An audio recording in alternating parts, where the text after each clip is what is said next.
my name is Odette and welcome to today's video. In this video, we're going to have a look at our newest Simple Budget Plus spreadsheet. If you came here through a YouTube search and you would like to purchase this spreadsheet, just know that you can find the link to purchase this spreadsheet on their Etsy shop in the description box down below. Now let's have a better look at everything that is included in the spreadsheet and how the spreadsheet roughly works before we take a deep dive into each and every single tab. Now basically how this spreadsheet works is that you set up the spreadsheet once on the Start tab, then you enter your transactions on the Log tab. So these are your transactions for your income, savings, bills, expenses, and your debt payments. And once you enter those on the Log tab, they'll automatically be added or totaled for you on the other tabs, which includes our two budget tabs, the Year tab, the Debt tab, the Savings tab. And the Calendar tab is completely individual, so this is not linked to the Log tab, but we'll have a better look at that later. So basically all you have to do is just set it up once. So you add all your subcategories, you add your currency, and if you'd like a start balance, then you enter your transactions, and then all you have to do is see your totals appear in the Log tab. Now let's have a better look at how each tab works. So for starters, you'll find a README tab. On here, you'll find some instructions, some information, a link to our tips and tricks guides where you'll find a little bit more information or a little bit more tips for those that are new to Google Sheets. And of course, a link on how to contact us should you have any other questions. We also have a couple of add-ons separately available for this spreadsheet, and we've linked those down here below. Now, we regularly update our spreadsheets based on feedback we've received from you or any features you would like to include. So for that reason, each version has a version name. Now, if you scroll to the bottom of our instruction guide, which you'll find linked on the README tab, you'll see all the updates that we've made and the most up-to-date version name. So this way you can easily check once in a while, are you using the most up-to-date version or is there a new version available? And if you would like to access this new version, you just click on that new template button to open up a brand new spreadsheet. So now that we've had a better look at our README tab, let's have a look at our Start tab. One function that we've included in this spreadsheet is the option to select this little checkbox. When you do this, every field that can be edited in the spreadsheet will turn yellow. Now, no, there are a couple of tabs included in here, so it might take a second. But now this way, when you check this checkbox, you can easily see where to enter information and where not to enter information. So anything that is not colored yellow, you can change, or this contains a formula and will automatically update for you. So we highly recommend keeping this checked during the setup of your spreadsheet. And once you're done, you can always uncheck it. Or if you prefer to keep this, you just keep it checked. Now the first thing that you can change is your currency. So this spreadsheet, all you have to do to change your currency is to double click on this field, hit the backspace button on your keyboard and type in any currency sign or abbreviation of your. So for this spreadsheet, all you have to do is just type in your currency sign or any currency abbreviation and it will automatically update in all the other tabs. So for example, we've now typed in the euro sign here and it has automatically updated on all of our other tabs. So again, to change this, just double click, hit the backspace button on the keyboard and just type in the currency sign or abbreviation of your own. The next thing you can change is your start balance. Now know that this spreadsheet is standard set to the US setup, so all our numbers work with dots and not with commas. If you come from a country where you're used to using a comma instead of a dot, for entering the information in your spreadsheet, what you can do is click on File and Settings and change your country. If you change your country, this setting, as well as the way how you enter dates, will automatically update. So currently, it will use the month, day, year format. But if you're, for example, like me from Europe, you might use a day, month, year format. So you just click on File, Settings, and you just change the country, and then it will automatically update. Now, if you are from the US, you don't have to change anything, and it will just use that dot. Now, if you use one account and you would like to keep track of how much money you have left to use in each single budget, what you could do is include a start balance here. So on the day you start budgeting, you just double click on this field and you just enter that start balance. For example, if I currently, it is, let's say, a new month and I have $100 in my bank account left over from last month that I will use for this month's budget, I just enter that amount here. And now when you go to the budget page, you can see that 100 has been added as a rollover. If you don't want to use a rollover budget, what you can always do is just keep this unchecked and it will just show 0. So that way it will only use your income to basically budget for that month and not anything that you had left in your account. Now the next thing you can do is enter your subcategories. So as you can see, we've already entered a couple here for savings, bills, expenses, and debt. But basically to enter subcategory, all you have to do is just click on that field and type in a subcategory of your own. For example, paycheck number 1, and should you have a partner or you live with somebody else and you use 2 paychecks, what you could do is paycheck number 2. You could, for example, enter in bonus or freelance or whatever subcategory works best for you.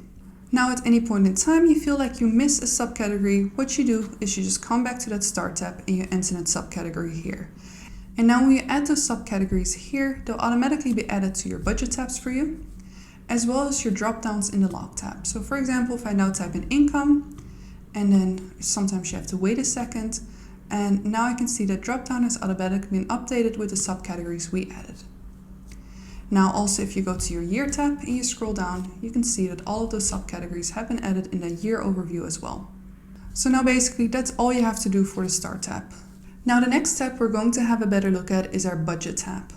This spreadsheet includes 2 versions of the Budget tab. So we have one for those that mainly use a computer to budget and just use the Google Sheets on their browser. And we have the app budget, which is mainly for those that use the Google Sheets app on like a phone or a tablet to budget. The reason we have included 2 versions is because the number behind the graph on the app is not visible for this graph. So the app makes all backgrounds white instead of transparent, which hides this number. So on the app budget, it is shown on the left-hand side here. So the tabs work exactly the same way. The only difference is just that the number is shown on the left-hand side here. So you can use either tab that you like. Now, before you do anything, what we recommend doing is making a template one time. The benefit of making a template one time is that you'll always have a tab that works and that you do not have to change or empty. So basically this way you can make a duplicate of this tab for each new month or each new paycheck, because you can use this spreadsheet for either or. And then you always have a tab that already has all that information entered in there, and then you just need to adjust it for that month or paycheck. So as you can see, basically all of our subcategories have already been loaded. And now what we're going to do is enter in that information into the yellow fields. Now let's have a look at all the yellow fields and see how they work. So on the top left here, you can see the start and the end date. So you don't have to worry about that for now. That mainly is needed for when you actually start budgeting. So once you make a copy of your budget template. On the top here, you can see the option to switch between left to spend and left to budget. So while you're setting up your template, we recommend switching to left to budget. So basically how it works is that your left to budget, which you can see over here too, is calculated as your rollover amount plus your income. So basically whatever you had into your account and what gets added in income, minus any money you distribute between your savings, your bills, expenses, and your debt payments. So basically this way you'll know how much there's left to budget. As you can see, this field is yellow, so this does not automatically update. So if, for example, you know that this month you already have $250 left in your account from last paycheck or last month, you can enter that amount here and it'll be added to your left to budget. Now what you can do is just enter in the budget amounts here. So you just basically start with income, then you can do savings, bills, expenses, and debt payments. So for example, if you earn $2,000 from your first paycheck, $2,000 from your second paycheck, let's say you expect a $500 bonus and you earn around $500 in freelance work, you'll see that your total income is $5,000. This gets added to your left to budget. Now you can see there's $5,250 that we're now going to divide between savings, bills, expenses, and debt. Now let's say, for example, for your savings, let's enter in some fictional amounts of how much you would like to save for each of them. And now you can see that savings was a total of $600 and your left to budget has gone down. So let's say you have a rent of $1,250, electricity bill $75, gas bill $100, internet, let's say $75, a phone plan, a gym membership, you pay $200 for a car each month, let's say another $400 in childcare, another $100 in any other utilities. With every amount that we enter, we can see that our left budget goes down. You also have a due date column over here. So if, for example, your bills are very regular and each month you pay the bill on the same date, what you could do is enter that due date here just to remind yourself of when that bill is due. So you just enter in those dates. So now you've entered all your information for bills, you can move on to your expenses. And this is the only section that has a left to spend section, as normally there's only one bill often that you pay, so it is just budget versus actual. But expenses are the ones that, let's say for groceries, you do groceries shopping 20 times a month, you can easily see how much there's still left for each single category. So again, we just enter some amounts here, and you can see here that left the budget, there's still 1,075 left.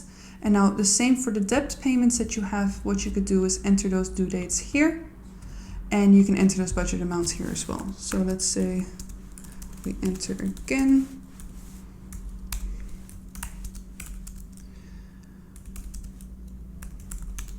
And let's say 200, and we can see there's still $17 left to budget. Now you don't have to finish this, of course, but you can. That is completely up to you. Now basically what we have done is we just created a template, and we can see there's a lot of extra space left still for those that have a lot more subcategories. And now every time we have a new month or a new paycheck, what we do is just click on this little arrow, click duplicate, and now we have an exact copy of the template that we made. So now all this information that has been entered, we can easily see. And now all we have to do is just adjust the dates. So let's say, for example, for the month of April, we want a budget. You just double click on these fields and adjust the dates. And now the actuals, so the information you enter in the log, will only update for the date frame that you have selected. Now let's say, for example, during this month, you expected that your rollover was $550, and you already knew that, and you want to put more towards a credit card.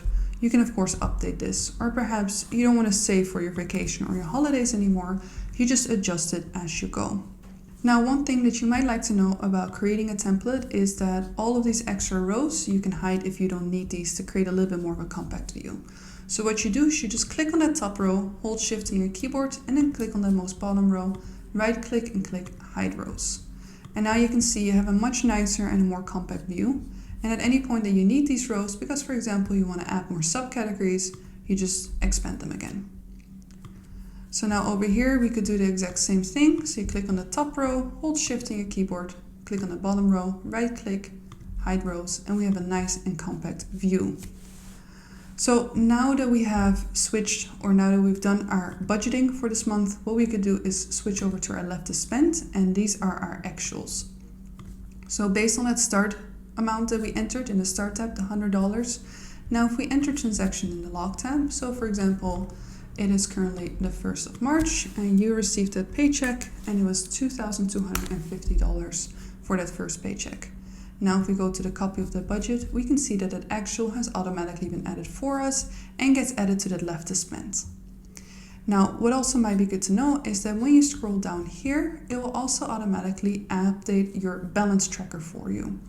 So you can see all those transactions get added in the bottom here in chronological order for you. And then as you enter transaction, your balance throughout the month will update automatically for you as well. Is the graph not updating, then it means that you forgot to adjust the dates here on top, because then it will not read the transactions for that month. Now, if for example, let's say on the 1st of March, you also went grocery shopping for $50. So let's say expenses. Now again, we have to wait for a second. And then on the 3rd of March, you went another time grocery shopping. And we're a little bit too quick. And let's say on the 4th of March, you also did another grocery shopping. So we click again expenses and groceries. And now when we go to the budget, we can see that a total of the $75 has been updated here for us. So now we can also see that all those transactions have been added in the bottom here. And we can see that when we click on that graph and when we hover over it, that our balance starts updating. So you can see how that balance will fluctuate throughout the month with every transaction that you make.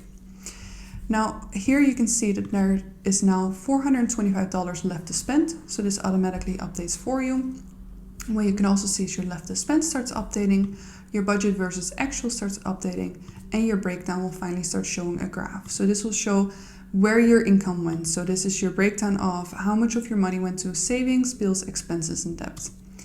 If you scroll further down, you'll have another graph here, and that is your spending chart. So this basically shows where most of your money went. So as you enter any savings, bills, expenses, or debt transactions, your spending breakdown will automatically update for you and show from highest to lowest where your money went, and the spending chart will update with it. All of these graphs, once you click on them and hover over them, you'll be able to read the information as well. And that is basically how the budget tab works. Now, a couple of tips for using the budget tabs before we move on to the next tab. If you've paid a bill and you would like to keep track on if you've paid these bills, we have a little checkbox included that you can click here. This is completely optional, just an extra function that we had included. You can also rename these tabs. So if, for example, you want to easily see each month, what you do is just click on this little arrow, click rename. And for example, we're going to rename this one March. So now you can easily see this is your March tab. Now, if at any point in time you accidentally remove a formula, which you can easily do as the duplicates do not have the same warnings that the original budget tab has. So if, for example, here we try to remove or accidentally type in an actual field, a field that is not yellow will get a warning. But if we do that in the March tab, it doesn't give us any warning. And right now, if you would enter a bill for electricity, nothing would pop up because the formula has been removed. So now all you have to do is, if this happens, is you just go to the budget tab, you look for the exact same field, right click, select copy, go to the same field back, right click and select paste. And now the formula has been added back. So now basically anytime you would remove a formula, just know that you can copy and paste these from the previous or from your template tab. So you will always have an easy way to make it work. And that is basically how the budget tab works. And again, if none of the information is updating, none of your actuals are updating, make sure to check if you've entered those start and end dates correctly. And if they're still not updating, make sure you entered all amounts with a dot and not with a comma, and make sure you've entered the right dates in the log tab. For the transactions to show up, make sure you've entered date, amount, category, and subcategory for every single row, or else the spreadsheet will not know where to place them, as Google Sheets or spreadsheets in general read information per row. Now, if at any point in time you're getting a lot of these budget tabs and you don't need this anymore, what you can always do is either delete it if you don't want to keep the information, or you can simply hide the sheet. If you hide the sheet, the information will stay and the tab will stay, and you can easily still find it back by just going over here and then just clicking on the grayed out tab. Now, the next tab we're going to have a better look at is our year tab. So the year tab was included for those that would like to have a year overview of their complete budgeting. So this tab updates completely automatically for you and gets updated based on all the transactions that you enter in that log tab. Now you can enter or you can adjust your start date yourself by simply double clicking on this field and just using the calendar to update it. So let's say you've purchased this and you want to start budgeting on the 1st of March. So let's say we update it to the 1st of March here. Now we can see that those months automatically update here, and that information that we entered in the log, so that $2,250 that we received of income has been added. Those expenses have been updated here as well. We can also see our start balance and our end balance, and your daily average is how much you've spent. So this automatically gets divided by the amount of days that are in a month. Now, once you start adding more transactions throughout the year, your balance, so your monthly balance, will update for you. You have a spending breakdown here again, so you can see for the year how much you spent on expenses, savings, bills, and debt payments. And over here, you'll see a spending chart. So you'll be able to see a breakdown. So let's say, for example, on the 4th of March, you also spent $500 on rent for that month. So let's say, for example,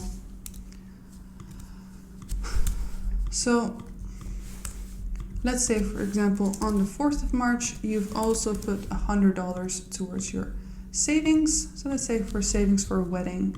Now, when we go to the year tab, you'll be able to see in the month of March, you spend $100 on savings and $75 on expenses. Again, clicking on the tab or clicking on the graph, you can hover over it and you'll be able to see all of the information for each section. Now here you'll see a top 20 chart. So this is basically same as the one that you see down below here. The only difference is that you'll just see the top 20 for the year. So here you can see at the moment, most of your money went towards wedding, and then it's followed by groceries. Of course, the more information you enter, the more this will update. And you have a graph here that matches to go along with it. Here you'll be able to see your income, savings, bills, debt, and expenses month by month. Again, clicking and hovering over the graph, you'll be able to see the month by month information. And over here, you can view a breakdown for each of the categories. So savings, income, bills, expenses, and breakdown. So once you've entered more information for savings, you can see how much you've saved for each of the subcategories within the savings categories, or for example, the expense breakdown subcategories. Now, all of this information can also be found in detail, month by month, so you can easily compare them down below. So anything that is yellow, you can change. So if, for example, you have a planned amount for the year, you can enter that here. And then what you could do is switch here between total, an average, and a percentage. So here, for example, for total is the total that you've earned for that year for paycheck number 1, paycheck number 2, and so on. An average is a month by month. So month by month, how much you earn. So this will be divided by 12. And the last one here is percentage. So if, for example, you can see how much of your money came from paycheck 1, paycheck 2, bonus, freelance, and so on. So we can see that the same for savings, bills, expenses, and debt payments down below here. Now, it might be good to note that also this one, you can easily hide the rows to create a more compact view. So again, top row, hold shift, bottom row, and you just click hide rows. A warning will pop up and you can just click, don't click the checkbox, sorry, just click OK. And now you have a much more nicer and compact view, and you can do that once for all of the subcategories to create an annual overview just one time. Now, the next step that we have included is a debt tab. So the debt tab was included for those that are currently in the process of paying off any debts. And it is linked to the information entered in the log, but also the information that you enter in your budget tab. So in the debt section, we only recommend adding debts that you are currently paying off. So these are credit cards you've stopped using, or for example, loans that you've had. If you're using a credit card on a regular basis, so let's say you have an active credit card that you simply pay off every month, we don't recommend adding this as a debt, but just adding these as the expenses that you use them for. So for example, if you use that credit card to go grocery shopping, just add that transaction as a grocery shopping. So as it will already be counted here, so you can see how much you're still left to spend, as at the end of the month, you just pay that credit card off and it will just be that same amount basically. So that way, the debt section was truly more included to go with the debt tracker. So for those credit cards that you're paying off, as here we'll make a debt payoff schedule. So now, should you be using a lot of credit cards actively that you pay off each month, then just know that in the README tab, we have a balance tracker add-on that is included. So that way the rollover section might not work as perfectly for you, but you prefer to maybe keep track of all of those credit cards separately. So we have a separate add-on for this, and this will allow you to keep track of up to 25 different accounts. So you can just find that one linked on the README tab. Now, basically the debt tracker, what you can do is make a payoff schedule based on either the snowball or the avalanche methods. So in the snowball method, what happens is basically you'll pay off debts from smallest to largest, and with the avalanche methods, you'll pay off debts based on the highest interest rate first, so highest to lowest interest rate.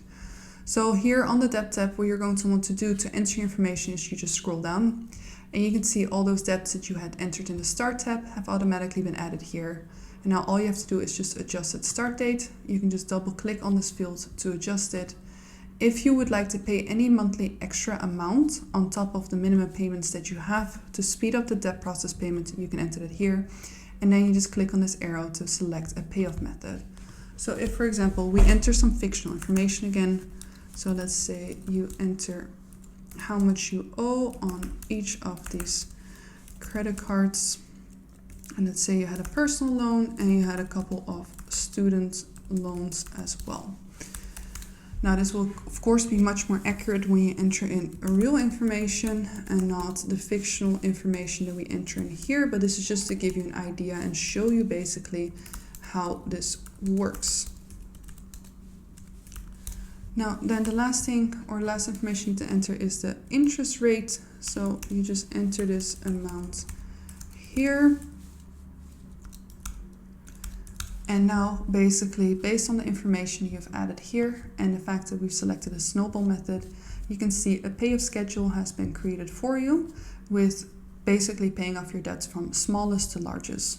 So with the snowball and avalanche method, it is set up in a way that every time you pay off a debt, whatever minimum payments you're paying towards the first debt, or like that smallest debt that you're paying off, it will roll over automatically to the next debt. So it will snowball over.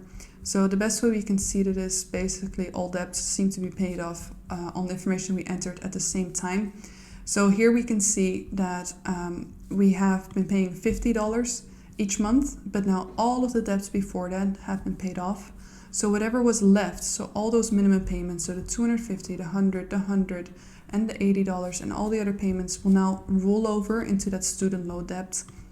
So now we can see that you'll be paying, instead of that $50, there was a left of $523 and then $815.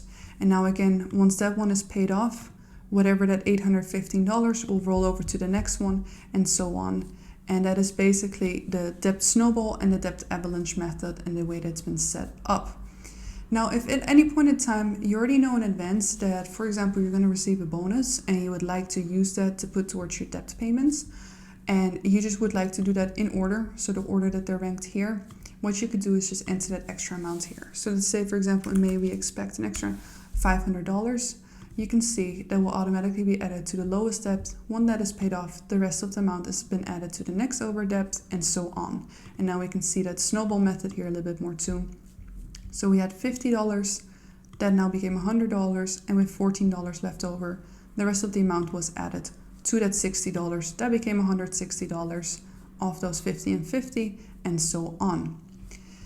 Now over here, to make this tab as easy to use as possible, because or else if you can add up to 50 debts, and if every month you have to go look through this to see how much you have to pay, it can be quite a hassle. So we've included this little section over here where you simply select the year and select the month, and then we'll show you how much the payment or the planned payment is, how much you've paid, so that is the total of your log, how much there's left to pay, so your planned payment minus how much you paid, and then what your balance will be after you've made that payment.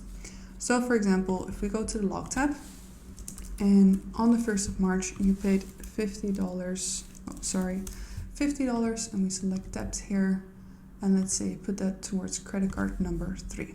Now when we go to the debt tab, we can see your planned payment was $50, you've paid $50, which means there's nothing left to pay, and at the end of the month, there will be a balance of $453.75, and your progress is 9.2%. So you can see that information on the top here as well.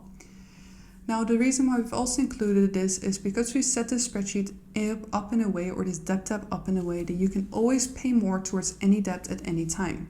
So would you like to speed up a process of paying off a debt? So let's say you had some money left at the end of the month, and let's say on the 21st of March, and you wanted to put an extra $75 towards a debt payment. So we select credit card number 3 again. You can now see you've paid $125, so there's negative $75 left to pay, and at the end of the month the balance would be $378.75, and your progress is 24.3%. You can also see that at $50 has been replaced by that $125 payment. So you can always pay more. It's always set up that to recognize payments higher than a planned payments. Just know that it won't recognize payments that are lower than planned payments. So if you would have only paid 40, it would just still show that planned 50 here, as this is based on like a plan that you've made for your debt payoff progress. So that is one of the features that we have included. Now, for example, if we would switch to April, we can see everything has been cleared out again. We haven't locked any transactions, so we can easily see how much we plan to pay, how much is still left to pay. And on the top, you will also be able to see your debt payoff progress. So that basically means it is currently March. That means there's 32 more months left of payments, and then you'll be completely debt-free. That way you could also easily see, let's say you receive a very high bonus here of $2,500, and you can see that you're currently at 3% in March, but you'll be debt-free in 30 months after March instead of 32 months. So you can easily play around with these amounts here, and that way you can easily see how this will influence your debt payoff progress. Now, this debt payoff planner goes on that scenario where everything is perfect, there are no charges to the credit card, interest rates stay the same, and you don't use that credit card anymore. But the reality is that is for most people not how it works, And that is why we would like to show you one feature before we head over to the next tab, and it is how to change the balance. Because if, for example, you have a credit card and there's an annual fee, or if, for example, that month you made multiple payments, or if, for example, there were late fees, the balance can fluctuate based on the calculations that are done here, because an annual fee might be added, or the interest rate calculated might be different, or those late fees were added. Now, at any point this needs to happen, what you can do is just locate the balance, and then you just type in the new balance. So a warning might pop up, just know that's okay, you just type it in. This you could use, for example, if you've used a credit card as well, or if, for example, any of the fees were added, or if you simply see that the balance is not matching anymore correctly. So let's say, for example, you used that credit card in May, and now your balance is not $284, but it is $500. You just type in $500, click on OK, and you can see all of the calculations have automatically been updated, so that amount has basically been replaced. So you can do this as many times as you need, so you can always update it whenever you need to change this. So we highly recommend checking on the regular if this balance that was calculated for you is still matching with the balance that's actually showing on your debt. We especially recommend checking this when you make that last payment to make sure that this was still matching, and you don't just transfer that last amount that was calculated and perhaps an annual fee was added, and now there's still a balance left on that credit card or on that loan that is now just simply adding interest without you knowing it. And that is basically how the debt tab works. Now let's have a better look at our next step, our savings tab. So our savings tab was included for those that would like to keep track, for example, of their savings or sinking funds. So it will automatically show you all the savings that you've added on the top here in the Start tab in different sections. So you can, for every single one of them, you can set a goal. If you'd like, you can set a monthly contribution, set how much you would like to save in total or how much you had already saved. And then you can easily see how you're doing for each goal. On the top here, you can switch between balances and percentages. And that is just basically the amount that is showing behind the graph here. But we need to enter some information for that first. So let's say, for example, you're saving for a wedding and you would like to save for this wedding by, let's say, somewhere July 2025. Now, let's say every month you plan to put $100 towards it. You plan to save $15,000 and currently you have saved already $10,000. Now you can easily see that based on a contribution of $100, and you have currently saved $100 that we've added in the log tab, there's $4,900 left to save, and you would not reach this amount until April 2028. This might make you realize you need to save a little bit more. So let's say, for example, $200 or even $250 each month, which you would like to reach that goal by the same date. So you can enter this information for every single savings or sinking fund that you have. All information, only in the yellow field you have to update how much you've saved. So this is your total of your log. Your left to save, which is your goal, minus how much you started with, minus the amount that you've saved. That's your left to save gets calculated for you. And when you would reach your goal is calculated based on how much you've left to save and the monthly contribution you have set. So now if you, for example, switch to your percentages, you could see that your 67.33% you have saved off your savings goal. Now, if you have an ongoing fund, let's say, for example, for those annual bills that you have, you could, of course, also leave the goal date empty. You could enter monthly contribution, you could enter a goal, but this is completely up to you. In total, there's 25 savings and sinking funds. And on the top here, you'll be able to see your total goal, how much you started with, how much you've saved in total, so your start plus how much you've entered in your log, and how much there's still left to save.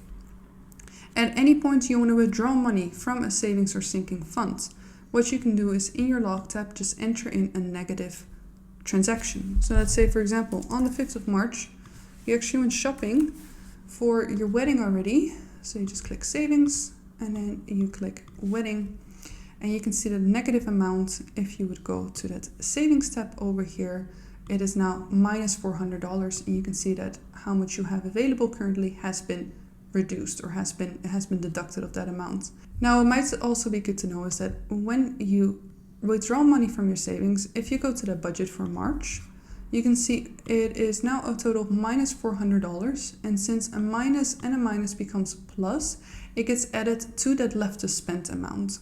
So if, for example, you withdraw money from a savings it gets added to how much you get left to spend. So to balance this out, make sure to also add this as an expense. So you might want to add an expense category called wedding here. And once you spend money on a wedding, you also enter the transaction. So if you spend those $400, also add that in your actual to balance out that budget again, basically. So this is especially for those that, let's say, for example, you have an annual bill. So if you want to withdraw money from that sinking fund that you have, you enter the negative amount here, and then you also enter a positive transaction for the bill subcategories on what you've actually spent it on. This way you can easily keep track in your budget spreadsheet how much money you've spent each month and on what, and you'll be able to withdraw money from each savings and sinking funds. And that is basically how the savings and sinking funds tab works. Now the last tab that we have included is a bonus tab. This is our bill calendar. This tab is not linked to any of the other tabs. The only information that is linked is the bills and the debts that you have added in your start tab. So what you can do in here is basically create a calendar overview for each month of when the bills are due. So if you have a lot of bills, this way you can basically keep track of them and make sure that you don't miss any of them. Now to set up this calendar, what we recommend doing is basically the same thing that we recommend doing to the budget template, is to make a template. So this way for each month you can create a duplicate of the template and you don't have to remove any of the information. Now to create a template, what we recommend doing is just making a list of all your bills and debt payments. As you can see, there's drop-down options here. At first, it automatically adds all the information that you've added to your start tab automatically for you. But what we've done is added extra spaces that if, for example, for those that pay rent weekly and not monthly, you can just simply click on the drop-down and it will just remove the link to the start tab. And you could just enter all the other bills here as well. So this way you can enter rent 4 or 5 times instead of just once. And you can just keep going. So let's say, for example, childcare is also paid weekly, you just do the same. Now for any bills that you pay monthly or that get paid on the same day every month, what you could do is just enter the date. So to enter a date, you just enter a day between 1 and 31. So let's say, for example, 3/4, this is 8, this is 9, and this is the 10th. You can see these automatically get added to the calendar for you already. Anything that does not get added on the same day each month, we recommend leaving empty and only adding that when you make a duplicate, so you don't forget to adjust those dates when you have a new month. So this way you don't enter the wrong date and, for example, accidentally pay your bill late. Once you enter that information here, all of your bills will automatically be added in chronological order for you. And then now that we, let's say, have a template, just click duplicate. Also this you could rename if you'd like, so you can name it calendar March. Now what you could do is just click on this drop down to adjust the month. Let's say if you would want a calendar for April or March. You can adjust the year by double clicking on this field. It's a text field, so you can change it to anything you like. And you can start this on any day of the week. So for example, if you prefer to start on Sunday, you just adjust it and the calendar will automatically update for you. You can enter up to 10 paydays. You can rename these as well. So let's say it's, for example, you and your partner.